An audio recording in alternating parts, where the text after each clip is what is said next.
Good morning. It's time to get in touch. In Touch is a public affairs show dedicated to improving the lives of Susquehanna Valley residents. I'm Freddi Hammer, news director at Backyard Broadcasting.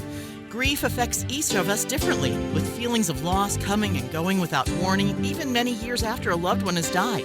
Sometimes grief can be triggered by familiar events, even foods or family gatherings, photographs. These holidays, which are full of traditions and difficult family times, can heighten or reignite intense feelings of loss. And that's what we wanted to talk today about with Ashley Stensland. She's a volunteer and bereavement coordinator for Family Hospice, part of UPMC Home Healthcare of Central PA. Thanks for being with us on In Touch today, Ashley. Thanks so much for having me. Talking about grief during the holidays, this is when everything comes up again. These are all of our memories, all of our traditions. I mean, what happens when people are feeling this way? Yeah, I think it looks a little bit differently for everyone. For some people, it might be something that they feel immediately, and especially if they lose someone, someone dies around the holidays. Mm-hmm. Obviously, that's going to maybe bring it up a little bit more because it's that season, and they're also remembering that. For other folks, it just depends on their life, on their personality, on their situation, on their relationship with the person that died. All of those things really play into a person's grief experience, and also whatever, kinds of support that person has. Is everyone of every age affected at this point? Absolutely. I mean, it might come out differently. It might look a little bit different, but absolutely. I mean, from the very beginning, from the day we're born, we're building relationships with other people, with our caregivers, with our parents, with our siblings. And so, we're, as humans, we're tied to relationship. And when someone is gone, and especially if it's permanent through a death, that kind of rocks us to our core. And absolutely, children are affected, teens, all the way, up through people that are, in their 90s and even around 100. Sometimes people are losing, maybe their spouse of many, many years, or things like that. And it unfortunately, it does not discriminate. It is sad. I've lost a very good friend at a young age, just to a cancer. I'm sure it's not a unique situation. We all are just missing him terribly, and very good friends with his wife. We go through all of these situations with our families, and I'm just wondering about how does that process start happening with talking and getting our feelings out in the open? Sure. I mean, I think, again, you'll probably think I sound like a broken record. No. It is very unique to each person. And, we have the support groups that we run through Family Hospice that have been running for many, many years. You get every kind of person and every kind of situation. And I think, I've seen people that are, more driven, more task-oriented kind of personalities, and they come to a support group and they say, I just had this experience a couple of weeks ago and I want to start the process. And people sometimes really want to talk it out because they feel like if, the sooner they get going, the quicker they'll get through it, which isn't always true necessarily. Right. And then sometimes people, may be caring for their children, or they may have other things going on in their lives that kind of prevents them from going there, if you will. That Sure. Prevents them from really digging too deep. And it may pop up a few years later to where, maybe then their children have graduated from high school and they're, out as young adults. And then, that mom is there at home and she's starting to then deal with these feelings of grief and loss. And so I think that can be really hard too, because you think, oh, I thought I was over this. And unfortunately, it's just not something that you get over. You just grow around it. Your life softens the edges of the grief. But it is something that pretty much stays with you, and it's a part of you, just like every other experience. Our relationships are obviously very complex, and I think maybe giving ourselves a little forgiveness for that, like just recognizing that complexity. Isn't that maybe one of the first steps of the strategic coping with the holidays and sort of with the grief that you may be feeling? Absolutely. You have to give yourself some grace. I mean, that's something I say every week at support group, because I believe that we are probably hardest on ourselves. And most of us have high expectations of ourselves that we should be able to handle things or deal with things in a certain way. And, just depending on, too, what your upbringing was, your cultural background, your religious beliefs, there's a lot of things that play into how long someone feels like they should stay in that grief. And the pendulum can also swing the other way, that for some folks, they may have a really good sense of what their beliefs are, and they may not, appear from the outside to be, grieving very hard, and people can be critical of that too. I just always say, even within a family, if you've got 5 children in a family and you looked at each one of them after they lost a parent, each one of them would experience it, would have it playing out differently in their lives. And, we just can't compare ourselves to each other because, you have a different relationship with that person. But again, kind of going back to your question, that we do have to give ourselves some grace and realize that some days we'll wake up and we'll be able to get dressed and move on with the day, and it'll be there, but it won't be so loud in your ear all day. Mm-hmm. But then other days, getting one foot on the ground out of bed might just be about all you can do. When someone's speaking with you about this, it might be someone saying, snap out of it, like, oh, get over it. What's the response of a person that's hurting at that time? You touched on something really, really important. I call, those of us that come around people that have experienced a death, that are having those feelings of loss, we're the helpers. We're the people that, need to be there for them. Mm-hmm. And unfortunately, I feel like we all, and I'm very guilty of this myself, we all learn, and when we know better, we do better. We have these little phrases that we say, to try to placate, to try to make the person think, oh, it's going to be fine, or you're going to be fine, or you just need to. Anytime you say just, it's just not fair. It's not very fair to the person to do that. And I think as a society, we're starting to talk more about grief. It used to be something that was very taboo, and you just didn't talk about it. And I think with pandemic and, lots of loss that was experienced by people, it is becoming more and more out there that people are talking about it. People like you that are doing shows like this to talk about what is helpful and what's not helpful. Have you, I think that the best thing to do is to say, have you ever snapped out of it? If someone told you to snap out of it or get over it or just smile and you'll feel a whole lot better. Right. Well, that might work for a minute, but long term, that's not super helpful. So that's our first strategy as far as working with our grief and dealing with it, recognizing that it's very personal and we have our own strategies that we can go through as we work on them. I guess that also moves into the second thing on our list, which is not denying all of these feelings that you're feeling, sort of letting you have all the feels. I was at a conference not long ago, and one of the speakers said, you got to feel your feelings. And I just thought that was just so profound because it's true. I mean, there's no magic recipe, no magic pill, no, certain technique that suddenly is going to speed up this process and you're going to feel great. You have to be in it. You have to process at your own pace. And, those that try to deny it and try to, shove it in the closet, you're not going to, it's always going to be there. Those feelings, that hurt is always going to be there. And even if it doesn't come out in the traditional way of tears or sadness, it's going to come out somehow. So we're going to keep trying to live our lives. So maybe we want to make some plans to do things with people. But what if we get out there and it's scary and hard and we're feeling sad and we don't want to put that face forward and we need to go home? How do we handle making plans during this holiday season and having parties to go to and trying to cope with that? It is hard because there's so many invitations. There's so many things going on, and even, things out in the community, tree lightings and walking through Candy Cane Lane and, just doing those kinds of things. Those are important if you find them important, if that makes sense. Yeah. If it's meaningful to you and you want to do it, then do it. If it's not, then that's when you've got to just speak up and say, hey, that's not for me this year. I think the biggest thing is making an exit strategy. And, if you do decide to go to a party, an event, something like that, make sure that you've either spoken with the host or, if you're going with a friend or something, that you let them know that you want to be there, but you also need to make sure to keep yourself healthy and safe. And so if you need to leave, you're going to do that. Some people kind of panic, if you walk into a situation where, someone takes your coat at the door and in your coat is your keys and your wallet, and, and you think, what if I need to leave quickly? How am I going to get that?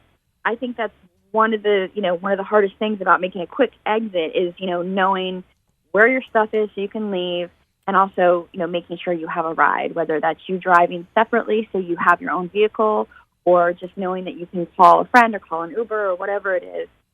Ask your host, say, could we put my stuff like in a different place where I can get to it quickly? Or maybe leave everything in the car except for your keys and those in your pocket, so, you feel secure. We don't ever know when these feelings are going to pop up, and there might be, it might be a lovely, and then suddenly there's a song that comes on, and it takes you right back to that place of deep sadness because it reminds you of your person. And that can be really hard. So I think just making a plan is the best part about it. That's a wonderful idea. I hadn't thought about where to put your coat. That is definitely a big pile of coats is intimidating. Yeah, especially if you're having anxiety, or if you're just in a state and you don't want people to see you crying or something like that. Sure. So there we are, trying to deal with the holidays, and we were thinking, I got to get all that stuff out of the attic and drag out all of these decorations, and I got to look at them all. Is that something that maybe we could do too, kind of take that maybe to a smaller level, scaling back on our holiday decorations and traditions like that?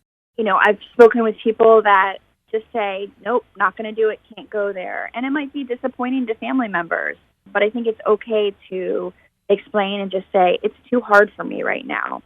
And, being honest with the people around you, I think is really, really key. Doesn't mean you have to, spill your guts necessarily, unless you feel like you can. But I think it's okay to just say, I just can't go there this year. Or even maybe we're not going to put up all the decorations, but I want to put up lights. Lights are important to me. They make me happy. Sure. Okay, that's fine too. But then there's other people that really dive into the traditional activities because for them, it makes them feel closer to their loved one. And so, we can't judge on either side. Sometimes, like I was talking about a little while ago, those cultural or religious expectations can be really hard if that's not where you are. And the most important thing, again, is just, making sure that you're doing as much as you can to stay in a healthy or safe space for yourself. That's really the important part, staying healthy mentally, healthy physically, being able to be comfortable in our own skin. But on our physical health, we can neglect that just as easily. In fact, when we were grieving our friend's death, his wife was in the hospital with dehydration, forgot to drink water. It's those kind of things, it's like those things can really push you over an edge. So make sure to take care of yourself. There's a such thing as, they call it grief brain, where you're just not thinking like yourself. You're not thinking about, I feel thirsty, I need to go drink water, or, things like that. And that's, again, where, if you're a helper, if you're a person or coming around someone that's experienced, grief and is bereaved, that you can, maybe make them a meal or have some things ready to go in the fridge or freezer so that they don't have to necessarily put a whole lot of thought into that. Or, stock the fridge with water bottles if that's, what it is. Sometimes the littlest, the smallest task can feel so overwhelming when you're dealing with grief. I'll just say, of course, you don't want to start a new diet or workout routine or something like that when you're kind of in the throes of it. And it's easy to use food, drink, and even drugs as, the self-numbing kind of tactic. And, Sure. Certainly if you're feeling like you're going to a place that's not physically healthy, you need to, reach out to your primary care doctor right away and let them know what's going on with you. But on the flip side of it, I'm not saying it's not okay to, sit down and cry in your pie, Right. Sometimes having some comfort food isn't necessarily a bad thing. I think it's about that, kind of just monitoring yourself, but also having good folks around you. Not saying to snap out of it, but to say, why don't you drink some water with that pie, Yes. Take care of yourself. Here, let me help. Yes, exactly.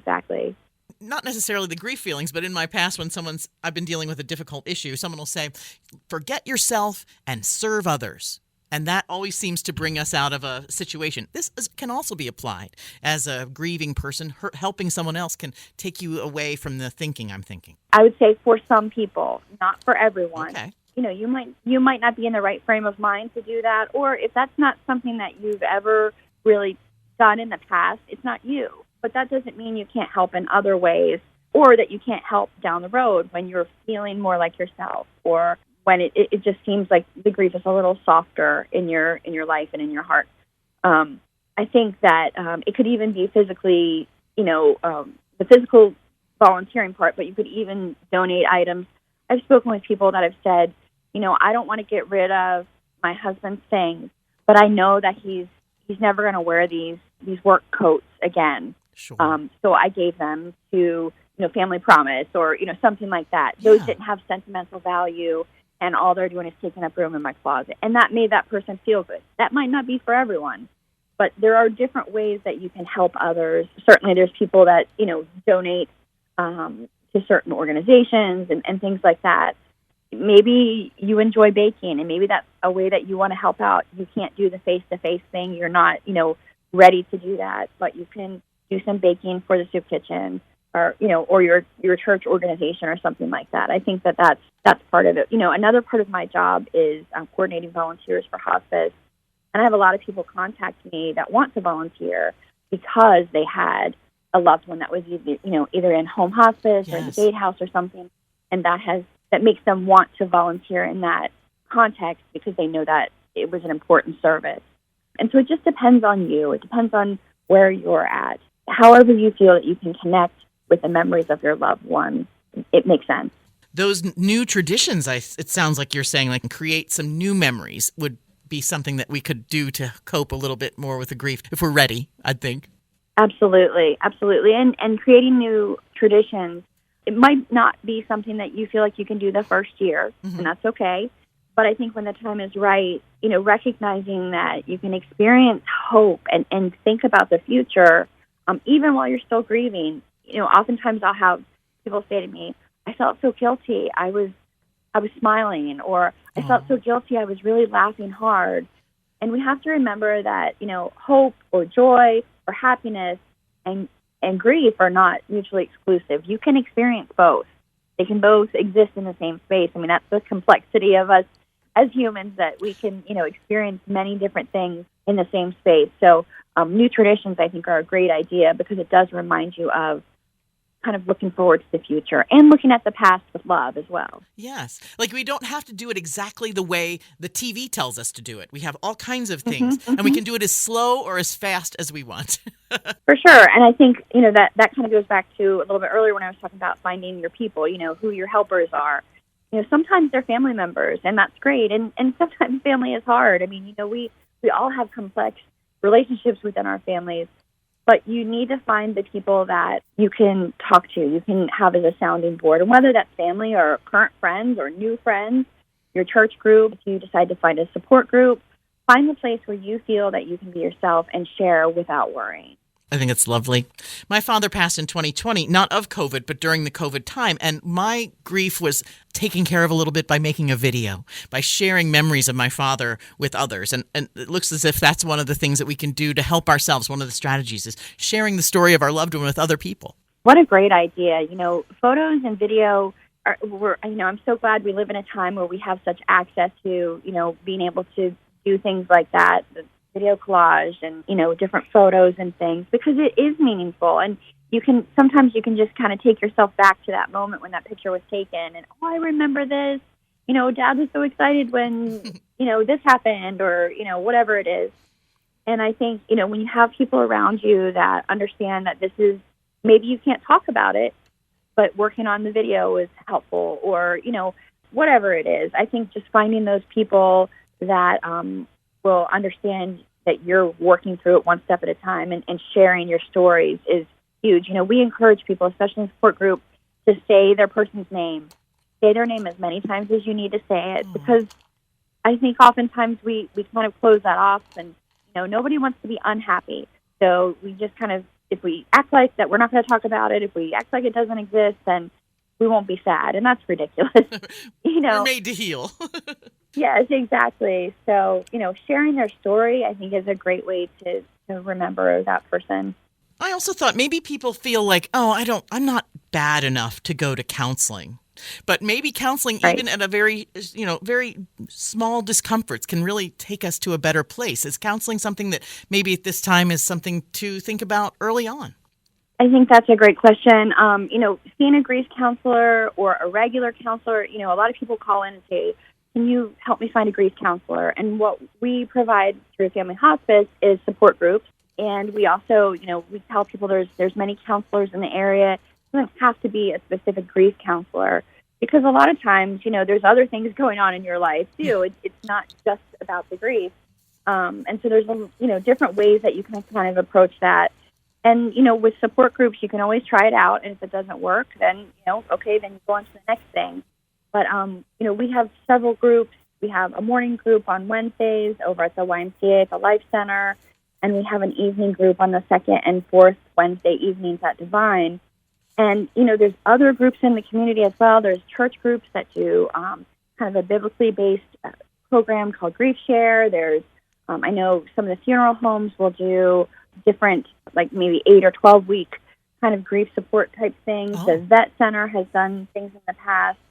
Find your niche. Find where you feel like that you're surrounded by your people that you feel comfortable with. And then that way you can, begin that process of talking about it and then decide, well, maybe this isn't really doing it for me. Maybe I do need to see a one-on-one counselor, and that is fine. Well, I just really appreciate you giving us these tips and thoughts that I hadn't even considered before. Just being able to make sure that we're recognizing that grief is complex and we're okay. I love the hospice people. Hospice nurses and hospice folks are just special. And it's a wonderful service. And I do appreciate the things that you do, I'm sure, for the hospice department there at UPMC. Thank you so much for having this conversation. And I have to say that, everything I know I've learned through all the great professionals that I work with. I mean, we're all a work in progress. And, I just continue to learn from them and learn from the families that we come in contact with. And it is quite a privilege. But I am thankful that we're having these conversations because we have to. Ashley Stensland, where can we get information online? Can we go to UPMC's website? Absolutely, and you can look up grief support groups. I think there's a search bar in there. And also over at our office, you can call as well at the hospice office at the Gatehouse. What's the address of that hospice? Our inpatient unit and the administration offices for hospice here locally are 1100 Grampian Boulevard, Williamsport, and that's at Divine Providence, 17701. Ashley Stensland, you're the Volunteer and Bereavement Coordinator for Family Hospice, which is part of UPMC Home Health Care of Central PA. Thanks so much. Thanks so much for having me. In Touch is locally produced in our studios at 1685 4 Mile Drive in Williamsport. To get in touch with us regarding questions, comments, or topic ideas, call weekdays between 8 and 5, 570-323-8200. You can also write to us at 1685 4 Mile Drive, Williamsport, PA 17701. Attention Freddi Hammer. Or email me at fhammer@backyardbroadcasting.com. For archived programs of our In Touch series, you can download and subscribe to our new Backyard Podcasting feature through a link on any Backyard Broadcasting website or obtained where podcasts are available. You can also subscribe to our YouTube channel, Backyard Broadcasting. The programming discussed here on In Touch does not necessarily reflect the feelings or opinions of the management or staff. Thanks for listening to In Touch, a production of Backyard Broadcasting.